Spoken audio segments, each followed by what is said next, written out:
Parlons maintenant de la compatibilité Affinity Adobe. Les logiciels de la suite Affinity peuvent ouvrir tous les fichiers de la suite Adobe. Par exemple, nous pouvons observer qu'il est très facile d'ouvrir un fichier Illustrator, donc .ai, depuis l'interface d'Affinity Designer. Et vous remarquez que le fichier est parfaitement compatible.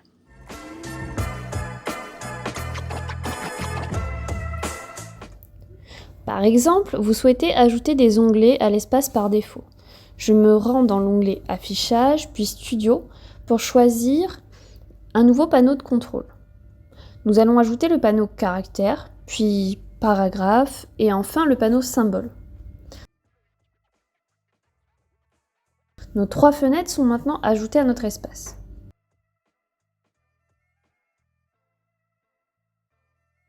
Vous pouvez choisir de dissocier les 3, les déplacer sur l'écran ou bien les ranger avec les autres sous-fenêtres.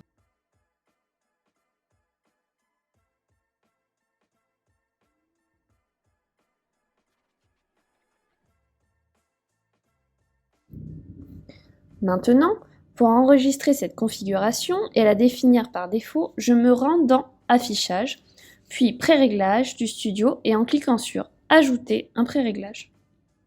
Donnez-lui le nom que vous souhaitez.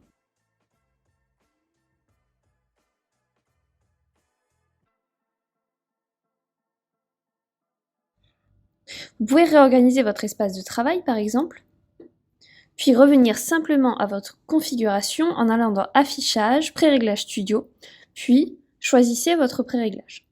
Si vous souhaitez revenir au réglage par défaut d'Affinity Designer, c'est très simple. En allant dans Affichage, Studio, réinitialiser le studio.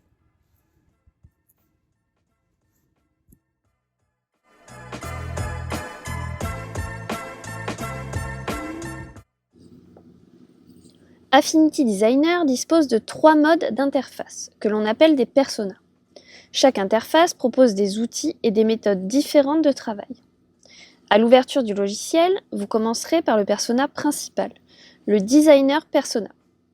Cet espace est consacré à l'édition vectorielle, donc tous les outils qui se trouvent à gauche sont des outils vectoriels.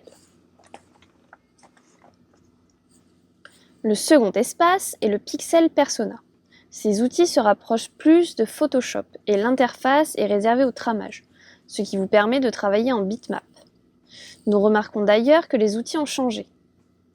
Enfin, la dernière interface ou persona est l'export persona.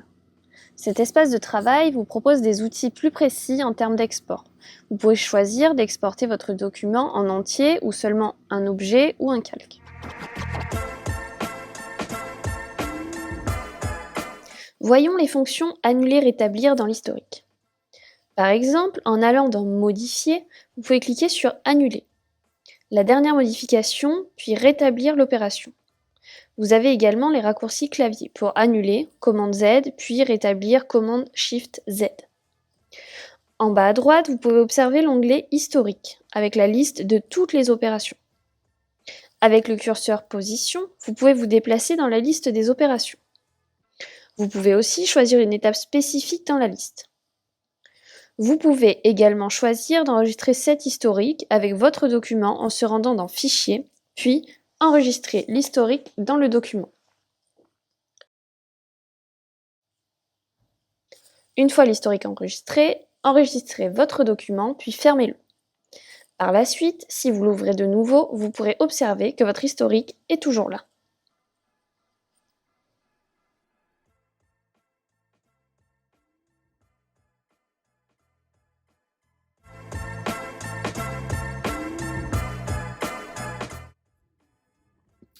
Je vais vous montrer un exemple pour utiliser l'outil Contrainte d'Affinity Designer. Pour cela, j'ai créé un document avec 2 plans de travail et donc 2 tailles d'écran différents. Ici, j'ai choisi un iPad et un iPhone. Pour l'exemple, j'ai créé un web design très simple. Pour commencer, vous allez ouvrir l'outil Contrainte. Allez dans Affichage, Studio, Contrainte. La sous-fenêtre Contrainte est désormais ouverte. Avant de commencer à utiliser l'outil, veillez à bien ranger vos calques. Je souhaite vous montrer ici comment adapter mon web design iPad à celui de l'iPhone. Nous allons donc nous intéresser au header. Vous pouvez remarquer, dans la sous-fenêtre Contraintes, il y a 2 carrés. Le plus petit des deux représente le logo ou l'objet sélectionné et son état actuel. Pour que le logo évolue proportionnellement, il va falloir désactiver les 2 axes au centre, puis activer les axes du haut et de la gauche. Vous remarquerez qu'en saisissant le groupe Header, le logo s'adapte, mais l'icône du menu à droite est asymétrique. Pour corriger cela, il vous suffit de faire de même que pour le logo, mais cette fois-ci en haut et à droite. Voilà un exemple simple pour utiliser l'outil Contrainte.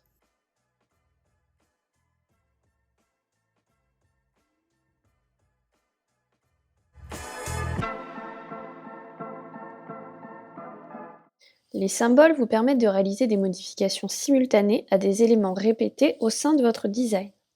Par exemple, si vous avez un logo qui est répété sur une page ou sur différentes zones de travail, si vous modifiez quelque chose sur ce logo, toutes les autres copies du logo seront automatiquement modifiées. Je veux créer un symbole à partir de ce logo et copier ce symbole sur ses cibles, c'est-à-dire sur les 2 faces de la carte de visite. Je veux les copier, car si je modifie le logo d'origine, ce sera répercuté sur chaque instance. Pour créer un symbole à partir de ce logo, je me rends donc dans le menu Affichage, je choisis Studio, puis Symbole. Une fois le logo sélectionné, je peux cliquer sur Créer. Et ainsi, le logo devient un symbole. Si votre client vous demande des modifications sur des éléments du design, vous pouvez utiliser l'option Symbole.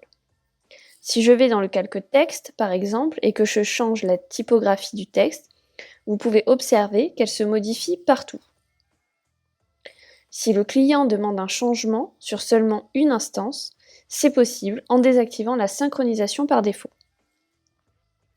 Désactiver la synchronisation.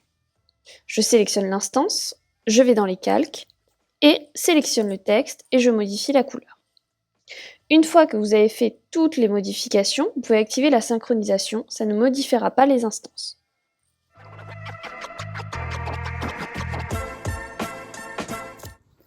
Les grilles sont utilisées pour grand nombre de conceptions aujourd'hui.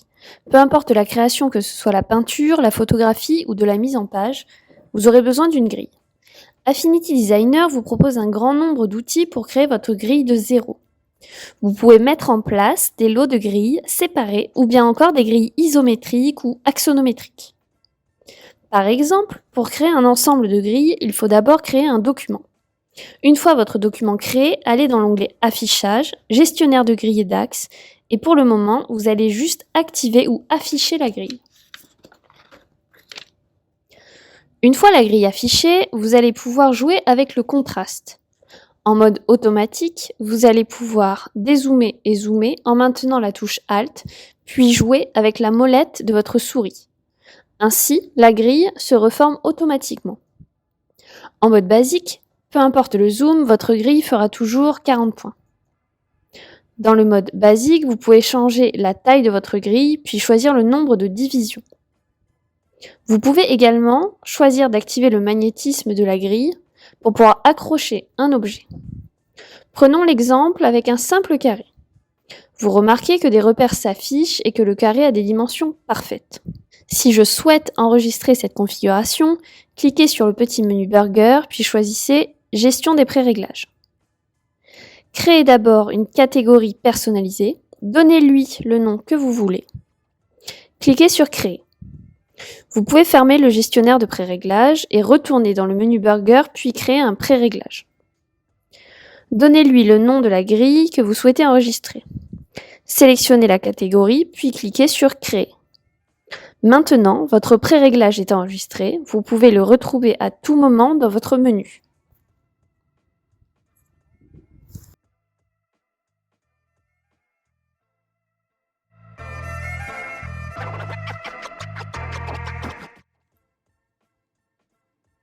L'outil Zoom d'Affinity Designer est assez incroyable. D'abord, faisons un petit tour d'horizon.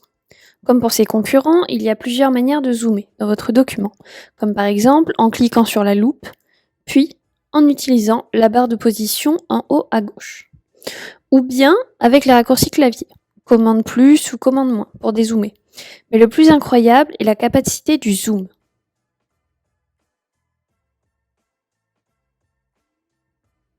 Vous pouvez observer que je peux zoomer à plus de 4 milliards de pourcents, sans que mon document ne soit pixelisé. Impressionné, non?